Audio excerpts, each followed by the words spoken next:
Baik, Assalamualaikum warahmatullahi wabarakatuh. Perkenalkan, nama saya Isbri Hadi Teguh Iman dari kelas Ekonomi A.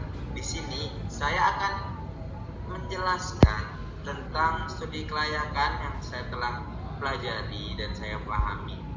Sebelumnya, saya ucapkan terima kasih kepada dosen saya, yaitu Bu Tin Hartini, MPD, yang telah mengajarkan saya selama mata kuliah studi kelayakan. Baik, kita langsung mulai. Pertama itu ada aspek pasar. Aspek pasar merupakan sebuah upaya dalam mengetahui besarnya permintaan pasar yang akan diterima dari masyarakat, sekaligus juga untuk menempatkan posisi yang menguntungkan bagi proyek yang akan dijalankan. Dan yang dipelajari dalam aspek pasar yaitu penawaran, permintaan, bentuk pasar, serta mengukur dan meramalkan permintaan. Jadi kalau kita yang sudah ada bisnis di dalam pasar atau baru ingin berdagang di pasar, kita harus memperhatikan aspek pasar ini seperti apa. Kita harus melihat pangsa pasar kita seperti apa, dari penawaran, permintaan, bentuk pasar, serta mengukur dan meramalkan permintaan. Selanjutnya, yang telah kita pelajari juga di sini ada juga aspek pemasaran. Jika kita sudah memahami aspek pasar tersebut, kita akan berkelanjutan dengan namanya dan berhubungan dengan namanya aspek pemasaran, yaitu aspek pemasaran digunakan untuk mengetahui apa yang dibutuhkan, untuk mengetahui kebutuhan atau keinginan produk yang dibuat oleh perusahaan. Dengan begitu, Anda dapat menjual produk Anda. Contoh aspek pemasarannya yaitu aspek lingkungan, aspek sumber daya manusia, aspek pasar, dan sebagainya. Ya kan? Kita sangat berhubungan dari sebelumnya aspek pasar, sekarang aspek pemasaran. Selanjutnya ada 6 hal aspek pemasaran di sini yang penting harus kita perhatikan. Yaitu pertama, produk.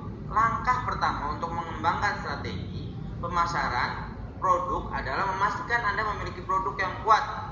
Produk apa yang ingin dijual di pasar? Misalnya coklatos, misalnya kita harus tahu produk kita ini kuat untuk dipasarkan. Banyak ibu-ibu suka, banyak anak-anak suka. Tuh. Selanjutnya pelanggan. Pelanggan kita yang dituju siapa? Ibu-ibu, anak-anak, atau remaja sebaya. Ketiga, pesan. Keempat, tim pemasaran. Kelima, promosi. Dan 6, analisis. Itu yang harus kita perhatikan dalam 6 hal aspek pemasaran. Di sini kita berlanjut dengan aspek teknik. Aspek teknik yaitu analisis ini diperlukan untuk memastikan gagasan atau ide yang sudah dipilih tersebut layak dijalankan. Hal ini dilihat dari adanya ketersediaan lokasi, bahan, alat, teknologi atau metode, keterampilan SDM atau serta dana yang diperlukan guna mendukung kelancaran proses produksi, sehingga nantinya dapat menghasilkan produk yang berkualitas dan dapat memenuhi kebutuhan pelanggan.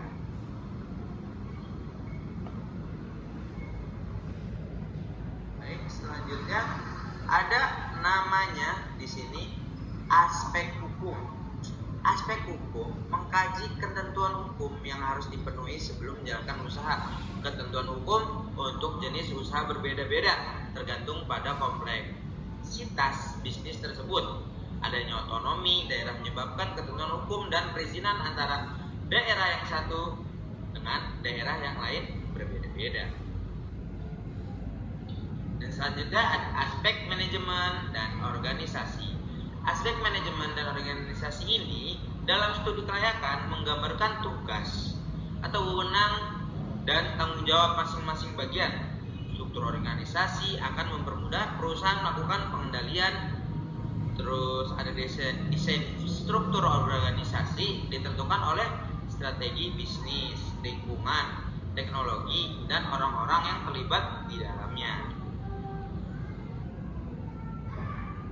sini ada aspek keuangan. Aspek keuangan pada studi kelayakan bisnis digunakan untuk menilai keuangan perusahaan yang meliputi perolehan sumber dana, estimasi pendapatan dan jenis investasi, beserta biaya yang dikeluarkan selama investasi, serta proyeksi laporan keuangan yang terdiri dari laporan laba rugi, neraca, dan arus kas. Di sini ada aspek AMDAL. Apa sih aspek AMDAL itu? Aspek AMDAL merupakan suatu proses dalam studi formal dari studi kelayakan bisnis untuk memperkirakan tentang bagaimana dampak dari lingkungan terhadap rencana kegiatan usaha proyek operasi bisnis yang bertujuan untuk memastikan tentang adanya masalah-masalah dari dampak lingkungan. Akan segera dilakukan analisis pada tahap awal perencanaan dan perancangan proyek sebagai salah satu bahan pertimbangan bagi pembuat keputusan kelanjutan dari proyek bisnis.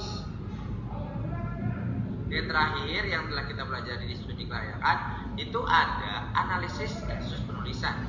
Di sini analisis itu apa sih? Mengamati aktivitas objek dengan cara mendeskripsikan komposisi objek dan menyusun kembali komponen-komponennya untuk dikaji atau dipelajari secara detail. Dan di sini ada 3 langkah. Pertama, tetapkan pengukuran yang tepat dan jelas. Kedua, pengumpulan data. Ketiga, analisis dan interpretasi. Nah, di sini analisis penulisan. Analisis adalah proses pemecahan suatu masalah kompleks menjadi bagian-bagian kecil sehingga bisa lebih mudah dipahami.